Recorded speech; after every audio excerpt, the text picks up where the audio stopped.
Si logras estar estos 30 o 40 minutos atento a esta historia, creo que te voy a considerar una persona mentalmente de hierro. Imagínate que 40 personas, todos miembros de una misma familia, esconden uno de los secretos más perturbadores y turbios que te puedes imaginar en esta vida. No se trata de asesinatos, no se trata de secretos, digamos, que tienen que ver muerte, pero sí se trata de algo muy perturbador. Estamos en un lugar apartado en el mundo. Un rincón donde las leyes, la moral, la ética pareciera que básicamente se congeló en el tiempo. O, peor aún, haberse completamente distorsionado. Se trata de la familia más grande formada por incesto que haya existido jamás. Este es el caso de la familia Colt. Buongiorno, buonasera a todos, yo soy Ezequiel, este es mi canal de True Crime. Perdonen que tenía algunos días sin publicar videos, estuve estos días, digamos, con unas cuestiones de salud.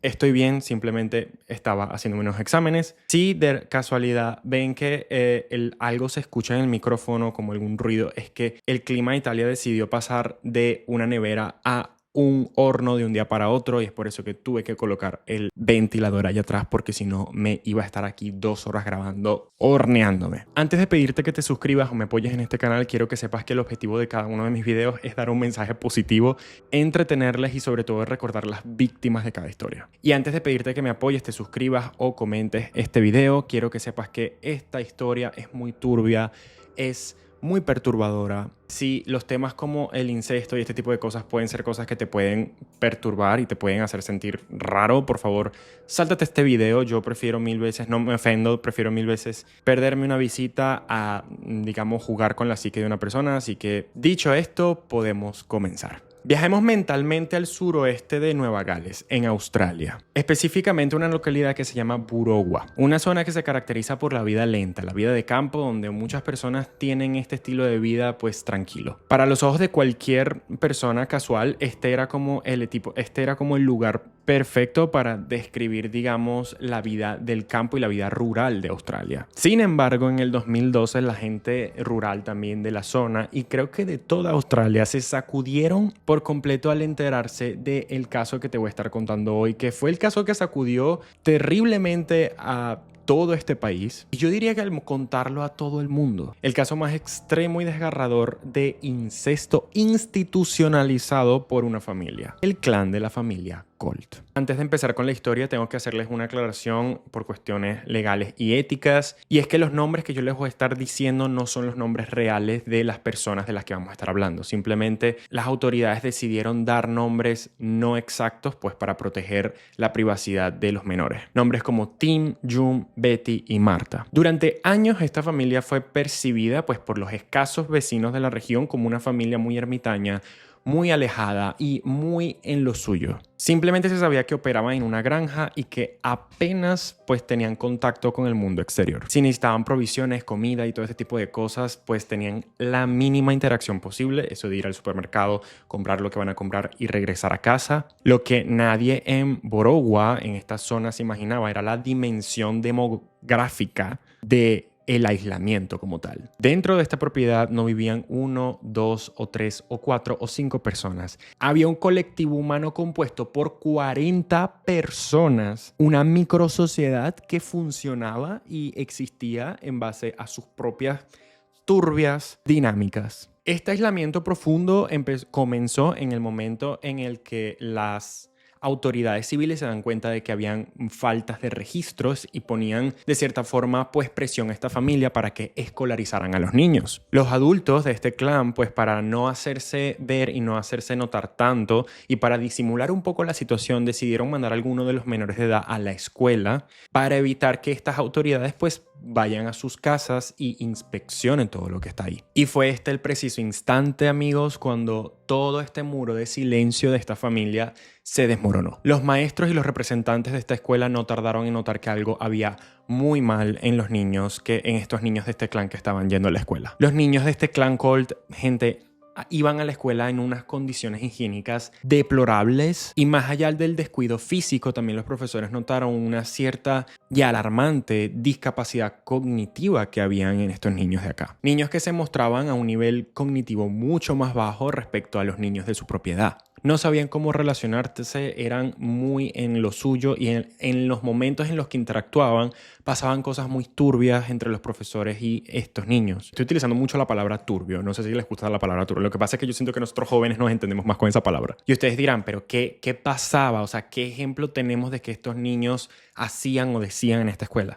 Llegaban descalzos, con la ropa rota, cubiertos de mugre en la piel y con un olor corporal como a heces. Para hacerles entender la gravedad del asunto, muchos profesores dicen que estos niños no conocían, por ejemplo, la existencia del papel toalete. Comían exclusivamente con las manos, tenían infecciones dentales, de oído y de vista, y su desnutrición era evidente y se podía ver a simple vista. Estos niños mostraban conductas explícitamente entre ellos hermanos, con los profesores, los educadores, porque para ellos estos actos eran completamente normales. Pero el verdadero detonante de esta investigación criminal ocurrió en el 2012, cuando una vez estos niños se encontraban en el receso. Entre risa y risa, en una oportunidad, una de estas niñas se estaba encontrando con otro niño jugando en el patio, no lo sé, cuando esta pequeña saca un comentario súper ingenuo diciendo que su hermana estaba embarazada, pero no se sabía quién de sus hermanos era el papá. Situación más trágica, era una hermana que tenía 12 años de edad, y para esta niña el hecho de que una niña de 12 años estuviese embarazada, y no solamente, sino por alguien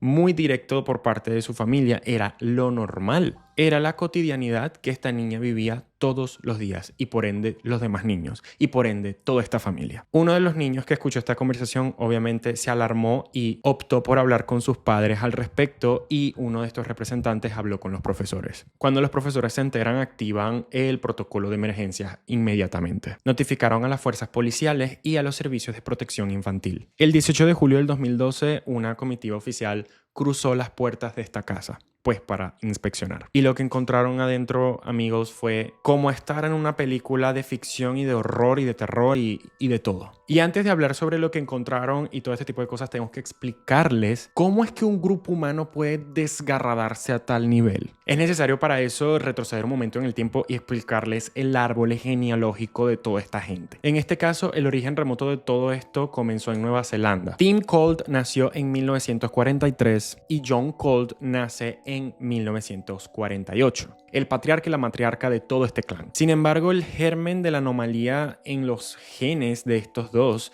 ya venía desde antes. O sea, no se sabe exactamente desde cuántas generaciones esto viene sucediendo. Las investigaciones posteriores revelaron que Jung era de por sí un fruto de una unión incestuosa, ya que los padres biológicos eran hermanos de sangre. Pero esto no se detiene ahí. Tim y Jung contrajeron matrimonio en 1966 y a lo largo de los años procrean 7 hijos, quienes vienen siendo Marta, Frank, Paula, Cherry, Rhonda, Betty y Charlie. En 1970, la familia toma la decisión de trasladarse hacia Victoria, en Australia. No obstante, el tiempo que iban a estar ahí iba a ser poco, iba a ser efímero. Ellos tomaron la decisión también de formar un clan bastante ermitaño, por así decirlo, entre ellos, desplazándose cada vez por diferentes pueblos y campos de toda Australia. Esto obviamente no era una excursión, no es que estaban viajando voluntariamente siendo turistas, sino que en el campo de la criminología esto sucede cuando estas personas están conscientes de lo que están haciendo y no quieren hacerse notar por las autoridades legales. Impedir el arraigo social a los hijos, es decir, aislarlos a ellos también, y evitar cualquier tipo de relación con los vecinos o con las personas de alrededor, para que nadie note las irregularidades de este grupo familiar. Con el pasar del tiempo, a medida que los hijos estaban creciendo, Tim Colt decide hacer algo pues para que la sociedad no sospeche tanto y para que de cierta forma pudiesen integrarse, siempre manteniendo su secreto a salvo. Y es que formó una banda musical familiar. Tim, en compañía de su hijo Charlie, Marta y de sus otras hijas, comenzaron a componer música bastante folclórica de Australia y música country. Viajaron extensamente por todo el país, presentándose en eventos, en festivales locales, ferias ambulantes y espectáculos campestres. El nivel de organización de esta banda llegó a tal punto de que hasta grabaron un álbum. Irónicamente, uno de estos discos tenía el nombre de Amor Familiar, y el público que les aplaudía y que los seguía jamás iban a imaginar qué era lo que escondían eran y exactamente de dónde venía esta familia. Esto en criminología también tiene el nombre de compartición de conducta, amigos, que es básicamente cuando este tipo de grupos o este tipo de gente se crea una fachada, se crea una cierta imagen hacia el público para evitar, obviamente, sospechas y en caso de sospechas evitar ciertas denuncias o al menos reducir las posibilidades de denuncias. Cuando las hijas de Tim Cole llegaron a la edad de 12 años, es decir, cuando ya están tocando la pubertad, este patriarca empezó a tener relaciones y abusar sexualmente de todas ellas: Marta, Paola, Cherry, Rhonda y Betty. Pero esto no era solamente un abuso físico hacia ellas, sino también había un abuso totalmente psicológico, ya que él junto pues a todos convencían de cierta forma, no de cierta forma, certezamente a todos de que todas estas conductas eran normales. Estaban haciendo un lavado real de cerebro. Este Tim Cole creó una narrativa y convenció a cada uno de sus hijos de que estas conductas no solamente eran normales, sino que era lo correcto para mantener la pureza dentro de esta familia. Les enseñó que en el mundo exterior era un mundo peligroso, corrupto y ajeno hacia ellos. Y yo opino personalmente que siento que fue una familia que se aprovechó de cierta normalidad, entre comillas, de una cierta época. He escuchado de ciertas historias, no es la primera, pero yo he escuchado de historias. Hace muchísimo tiempo los primos, por ejemplo, solían casarse, solían tener pues familias, primos, pero hablamos de muchos años atrás. Agarraron algo ya común de la época y lo hicieron prácticamente institución. Y este adoctrinamiento fue tan efectivo que los hijos de Tim empezaron a efectivamente todos a tener relaciones con las hermanas. Con el transcurrir de las décadas, estos hermanos empezaron a reproducirse bajo el mandato del propio padre. Rhonda concibió 5 hijos, los cuales todos se confirmaron que eran frutos del abuso del propio padre Tim. Marta dio a luz 6 veces y todos eran hijos de su hermano Charlie, mientras que los restantes todos se distribuían entre su padre y el resto de la familia. El caso de Marta y Charlie son el claro ejemplo de normalización de este trauma. Ambos empezaron a actuar como si fuesen un propio matrimonio, aunque compartían los mismos padres. Y en el año 2001 la matriarca fallece y esto hace que todo este clan se muevan de lugar de nuevo. A este punto ya este clan se había expandido porque ya habían nacido muchos otros niños y por ende necesitaban de un lugar geográfico que minimizara por completo el contacto visual. Y en el 2009 Tim Cole muere, es decir, el patriarca. Y en este momento ustedes se dirán, bueno, ¿será el fin de este horror? ¿Será el fin de toda esta historia? No, no era el fin de toda esta historia, porque su hija Betty fue preparada por él psicológicamente para que se convirtiera en la nueva matriarca, para que ella siguiera el legado y toda la cultura de esta familia. Ella tuvo el liderazgo de la familia y bajo su dirección todos se mudaron. Y aquí es cuando se trasladan finalmente a la granja de Borogua que les decía. Los hijos adultos, habiendo crecido en un régimen de absurdidad, continuaron replicando los mismos comportamientos y las mismas cosas que hacían y manipularon a las nuevas generaciones. Este adoctrinamiento pasaba definitivamente de padres a hijos, de tíos a sobrinos, y estos adultos enseñaban a los miembros más jóvenes que también el exceso de edad era normal,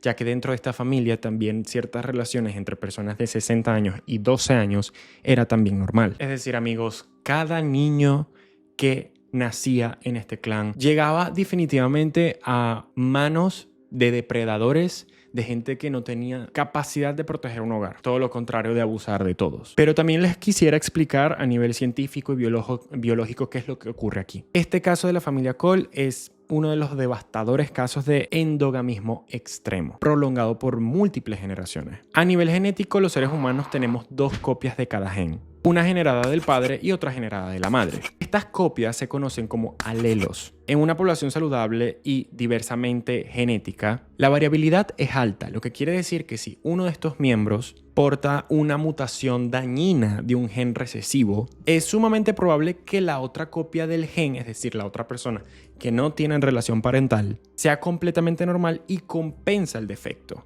permitiendo que el individuo nazca y crezca de manera sana. Las enfermedades genéticas recesivas se presentan solo cuando un individuo hereda 2 copias de gen defectuoso, es decir, una de cada progenitor. Cuando se producen uniones de parentes de primer grado, es decir, padres, hijos, hermanos, el panorama cambia. Los hermanos comparten en promedio el 50% de su material genético debido a su ascendencia común. Por lo tanto, si un ancestro contiene y portaba una mutación recesiva perjudicial, dicho mal, es decir, un gen malo, al procrear, el riesgo y las probabilidades de que ese niño tenga ese gen defectuoso se dispara exponencialmente. Este fenómeno se denomina científicamente como el coeficiente de consanguinidad. Vamos a llamarlo F, que mide la posibilidad de que dos alelos en un locus genético para una unión entre padre, hija o hermanos, es decir, un 25% de homogeneidad genética absoluta. O sea, una cifra catastrófica para la variedad biológica a largo plazo. Y volviendo a la historia, en el clan Colt esto era terrible porque no se sabía exactamente desde cuántas generaciones esto seguía pasando. Según el cálculo llegaron a 3, pero los primeros ya de por sí tenían genes de padres parentales. Cuando la endogamia se produce de esta manera, se produce un fenómeno biológico que se llama depresión de consanguinidad. Y es aquí cuando esto se manifiesta como tasa de mortalidad infantil enorme, malformaciones físicas congénitas, sistemas inmunológicos súper débiles y deficiencia cognitiva definitivamente. Obviamente el documento médico que se le hizo a esta familia luego con el tiempo reveló todo esto. La gran mayoría de estos niños presentaban muchas dismorfias y malformaciones físicas. Algunos dicen que estos niños parecían tener más décadas de edad de lo que realmente eran. En el año 2012 nace en este grupo una niña llamada Sally, quien falleció meses después de haber nacido, debido al desorden genético severo que presentaba. De igual manera, Marta también dio a luz a otra niña, quien falleció a las 2 semanas de haber nacido también, que se llamaba Doma. Esta niña tenía que llamarse Doma. Y las investigaciones dicen que hubo al menos otro infante, un tercero, quien murió poco tiempo también después de haber nacido. Y esto se debe a que los alelos idénticos cuando este bebé nace, claramente hablamos de alelos y de genes defectuosos, son los responsables de ciertos órganos como el corazón, el cerebro o el sistema metabólico. El organismo de este niño colapsa. El clan Colt estaba totalmente atrapado, no había alguien que se salvara de esto. Regresemos al 18 de julio del 2012, el día en que la policía y que las autoridades forenses decidieron entrar a la casa de esta granja, en Borough. Después, recuerden de que la niña había dicho ese comentario de que su hermana estaba embarazada, pero no se sabía de qué hermano. Estos policías definen esto como el real concepto, el real significado de abandono institucionalizado. Decir sorprendidos es poco, o sea, es una palabra que no se puede ni siquiera definir como sorprendido. Las condiciones habitables eran infrahumanas, o sea, no podemos ni siquiera describirnos ni imaginarnos cómo es que estas personas vivían. En este terreno se encontraban 2 casas rodantes en un estado de total deterioro y justo a estas estructuras se hallaba un cobertizo de metal. Y en este cobertizo no es que lo utilizaban para herramientas, para colocar cosas de ellos, para este tipo de cosas, no. Dentro de este cobertizo colocaban carpas y ahí ponían a dormir personas, una al lado de la otra. Recuerden que son 40 personas aquí en este clan, incluidos los niños de muy corta edad. Y la suciedad, obviamente es inútil decirlo, no era como un accidente, era una capa que cubría absolutamente toda esta familia. O sea, la suciedad abundaba en todos lados. Los suelos de estas casas rodantes eran de alfombras con una cantidad de basura succionada, comida, desperdicios orgánicos, imagínense, miles de colillas de cigarro. La cocina, que era minúscula dentro de uno de estos lugares, estaba en una condición en la que cualquier preparación de cualquier alimento que tú hicieras ahí iba a salir contaminado al 100%. Uno de los factores alarmantes pues para las autoridades sanitarias es que descubrieron que en esta granja carecían de ciertos servicios básicos. No había agua corriente, ni sistemas de tuberías, no habían duchas, ni tampoco inodoros. De hecho, dicen que habían olores a heces que ni siquiera los investigadores, ni siquiera no podían entrar a estos lugares, no.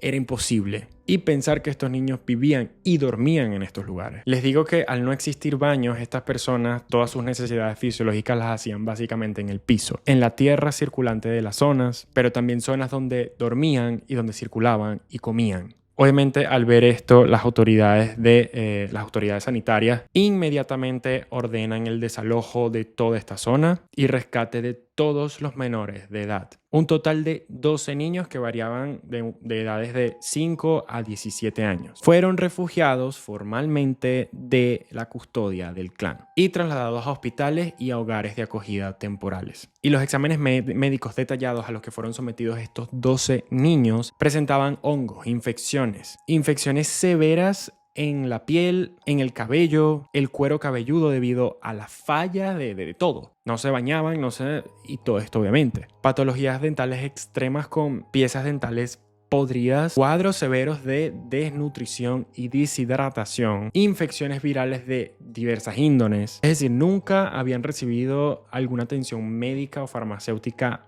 estos niños jamás. Como les dije antes, el nivel de desinformación de estos niños llegó a tal punto de que muchos de ellos no sabían la existencia del papel higiénico. Jamás en su vida habían visto un inodoro convencional, utensilios de comida básicos, cucharas, tenedores, platos, cuchillos, todo esto era desconocido para ellos, ya que ellos estaban acostumbrados a comer con sus manos. El nivel lingüístico y educativo de estos niños también era terrible, o sea, muchos de ellos no sabían ni siquiera hablar, no sabían ni siquiera leer, y los más jóvenes no sabían ni siquiera modular una palabra. Se comunicaban básicamente con sonidos gurgulares, o sea, un dialecto familiar que tenían ellos. Una vez que estos niños fueron dirigidos a estas casas de acogidas y fueron separados de esta granja, muchos de los trabajadores y de los padres adoptivos de estos niños creyeron que ya lo peor había pasado y que ya estos niños ya estaban en un punto, digamos, de bajada y que ya iban a estar mejor. Pero en realidad se dieron cuenta de que el verdadero reto del cambio de estos niños era su mente. El trauma de las conductas era tan pero tan profundo de que las nuevas familias y quien sea que se encontrara con estos niños, se encontraban con niños que manifestaban conductas obviamente anormales, perturbadoras para las nuevas familias. Los niños pequeños, lejos de mostrar ingenuidad de su fase de desarrollo, manejaban un vocabulario y un entendimiento de dinámicas explícitas que resultaba impropio y alarmante para todas estas personas. La barrera de la intimidad corporal para estos niños no existía. Por ejemplo, la pequeña de 5 años, una de estas familias las encontraron varias veces realizando actividades de autoestimulación de naturaleza adulta. Al ser interrogada y cuando le preguntaban por qué hace este tipo de cosas, ella respondía que sus hermanos le enseñaban este tipo de cosas y que era bueno hacerlo. En otro documento está escrito que 2 chicos rescatados, uno de 12 años y otro de 9, transcurrían las semanas y los padres de esta familia que los estaban cuidando se aterrorizaron porque en una oportunidad estos 2 niños intentaron atar a la niña, la hija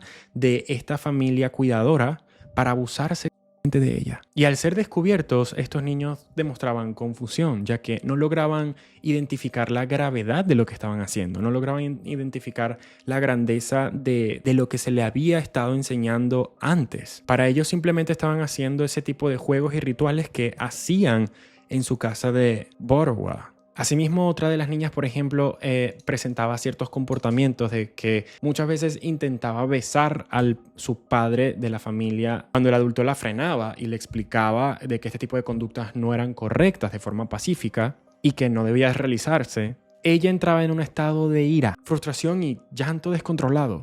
Para ella el afecto y la interacción con una figura paterna se trataba únicamente de este tipo de comportamientos. No concibía otra forma de relacionarse con una autoridad masculina del hogar. De hecho, los intentos de los servicios sociales de que estos niños mantenieran, digamos, dinámicas normales con familias saludables resultaron contraproducentes. En las etapas iniciales el proceso judicial autorizaba ciertas visitas de que los hermanos podían verse entre ellos. Sin embargo, estas reuniones tuvieron que ser definitivamente suspendidas debido a que pocos minutos después de que estos menores se encontraban ya hablaban de cosas, de hacer cosas entre ellos, cosas indebidas. Incluso muchas de estas veces las hacían o intentaban hacerlas. Obviamente estos menores eran controlados una vez que se encontraban. Pero como les digo y repito, para ellos esto era normal, para ellos esto era que sí, el día a día, y no percibían ni entendían por qué ven a un adulto que los mira raro o que les dice que lo que están haciendo está mal, porque para ellos era normal. A medida que los asistentes psicológicos y clínicos y las autoridades en general lograban mantener una cierta confianza con estos niños, empezaban los interrogatorios. Y estos niños contaban su día a día y lo que vivían en este horror de Borowa. Una niña de 7 años narró explícitamente y detalladamente cómo veía a su madre tener relaciones sexuales con su tío. La mayoría de los infantes coincidieron todos de que los encuentros eran explícitos y cruzados y visibles entre todos. Madres con abuelos, tíos con sobrinas, hermanos con hermanas. Estos niños mantuvieron un silencio durante bastante tiempo, no porque no lograban hablar, sino porque sabían también, ellos sabían, y esto se los inculcaba Betty y todo el clan de la familia, sobre todo los hermanos grandes a los chiquitos, de que si ellos hablaban, Betty iba a ser la primera en ser encarcelada y de por sí la familia iba a ser destruida. Y los niños, impulsados por el temor a perder, digamos, los lazos familiares o las únicas personas con las que ellos nacieron y crecieron, optaron por el silencio. El testimonio más desgarrador fue el de las niñas que contaban cuando básicamente ellas se negaban a ciertas insinuaciones de los tíos, abuelos o padres o quien sea. La mayoría de estas eran atadas, eran arrastradas hasta afuera de la casa, las amarraran fuertemente a un árbol. Cada miembro masculino de la familia, turno por turno, abusaba sexualmente de ellas, llegando no solamente al nivel carnal, sino también utilizando ciertos objetos como ramas, palos o lo que sea. Una de las menores relató que en una de estas oportunidades ella intentó escaparse a una de las zonas, creo que del bosque de este lugar, yéndose lejos durante metros y metros y probablemente kilómetros, pero de alguna forma la familia mandaba a todos los hermanos a hacer como una casa donde la agarraban y luego de que la hallaban procedían a hacer, ya saben,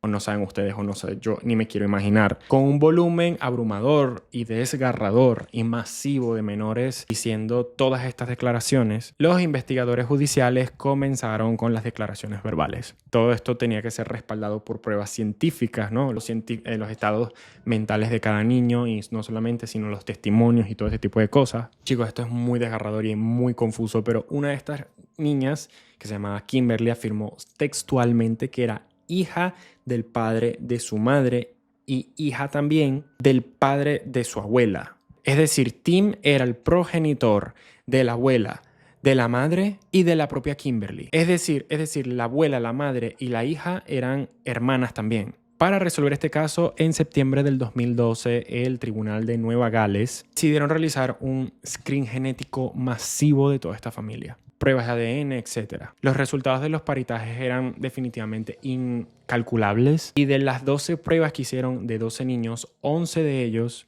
confirmaron un grado del 99% de unión incestuosa. Solo hubo una excepción de todo esto y esta niña era Cindy. Los análisis demostraron que Cindy era hija biológica de Rhonda, pero su padre era un ciudadano ajeno a esta familia. Rhonda, al parecer, en ciertos momentos, cuando se encontraba en el bosque, mantenía relaciones extramaritales pues, con esta persona. Y con todo el sentido del mundo, los exámenes revelaron que esta Cindy era la única que se presentaba sin ningún tipo de retraso cognitivo, ni anomalías de aprendizaje, ni deformaciones físicas. Era la única que tenía una diversidad genética a salvo. Las investigaciones sacaron que Tom Colt había tenido un total de 18 hijos en general, con sus propias hijas y nietas a lo largo del tiempo. Obviamente él tenía que ir preso de por vida, pero en el 2009 murió y obviamente las autoridades no lograron alcanzarlo. Al ser llamados a declarar, toda esta familia empezó a negar todos los hechos, aunque habían pruebas de ADN y de todo. Marta, Betty y Rhonda negaron